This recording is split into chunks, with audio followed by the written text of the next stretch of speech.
আমরা খুব স্পষ্ট করে বলেছি যে যে বিষয়গুলোতে ঐক্যমত্য হবে সব দলগুলোর সেগুলো নিয়ে আমরা একটা চার্টার করতে রাজি আছি।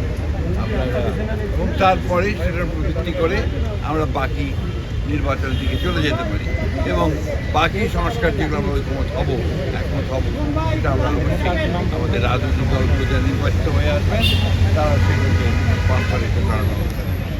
এটাই ছিল আমাদের কথার মূল কথা। প্রধান উপদেষ্টা মহোদয় তিনি তার সুনির্দিষ্ট কোনো ডেডলাইন আমাদের দেননি। তিনি বলেছেন ডিসেম্বর থেকে জুনের মধ্যে তিনি নির্বাচন শেষ করতে চান। এই কথা তিনি আজকে আবার বলেছেন।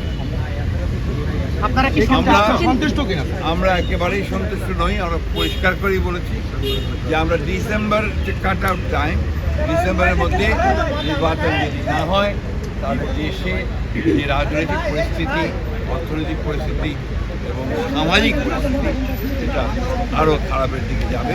সেটা তখন নিয়ন্ত্রণ করা বেশ কঠিন। আবার আপনাদের সামনে আলোচনা করে দলের সঙ্গে দলের অন্যান্য মিত্র দল আছে তাদের সঙ্গে আলোচনা করে তখন এটা ডিসেম্বরের কথাই বলা হয়েছে। এই কথা বলেননি যে ডিসেম্বরে হবে না, কিন্তু জুন পর্যন্ত নিয়েছে। আমরা এই কথাটা পরিষ্কার করে বলেছি যে আওয়ার কাট অফ টাইমে শিফটিংটা কেন স্যার?